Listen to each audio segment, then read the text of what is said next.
Hello everyone, কেমন আছেন সবাই? সকালে ঘুম থেকে উঠে দেখি বাহিরে তেমন একটা রোদ নেই, কিন্তু অনেক গরম ছিল। তারপর হালকা একটু বাহিরে তাকিয়েছিলাম, তারপর চলে গেলাম দুপুরে রান্না করতে। আর আজকে লাঞ্চ মেনুতে থাকবে মুগের ডাল আর বেগুন ভাজি। নরসিংদে আমি আর আমার বর থাকি, তাই আমার রান্নার তেমন একটা চাপ পড়ে না। দেখতে দেখতে আমার নতুন সংসারের আজকে 15 দিন হয়ে গেল।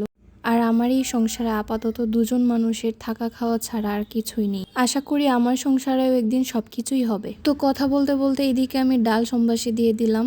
এটার মধ্যে আমি দিয়েছিলাম তেজপাতা, 2টো শুকনো মরিচ আর 5 ফোড়ন। আমি সবচেয়ে বেশি খাই মসুর ডাল, আর আজকে আমার বর বলতেছিল যে মুগের ডাল রান্না করতে। আমি সবসময়ই চেষ্টা করি ওর পছন্দ মতো রান্না করে খাওয়াতে, কারণ আমরা 3 বছর আলাদা ছিলাম। আমি ছিলাম ঢাকায় আর ওর কাজের জন্য ওর কাজের জায়গায় থাকতো। 3 বছর ও মেসের খাবার খেত, তাই এখন থেকে চেষ্টা করি ওর পছন্দ মতোই রান্না করে খাওয়াতে। আবার আমার এই জিনিসটা ভীষণ ভালো লাগে যে নিজের পছন্দ মতো বরকে কিছু রান্না করে খাওয়া। অনেক সময় দেখা যায় আমি ওর পছন্দ মতো রান্না করি, আবার আমার যেমন চাই তাও রান্না করি। হাজবেন্ডরা সারাদিন পর যখন বাসায় আসে, কারণ তারা তো বাহিরে অনেক কাজ করে, কাজ শেষ করে যদি ঘরের খাবারটাই তৃপ্তি মতো না হয় তাহলে আর কেমনে কি। যাই হোক, আমি 2 চুলোয় 2টো রান্না বসিয়েছিলাম।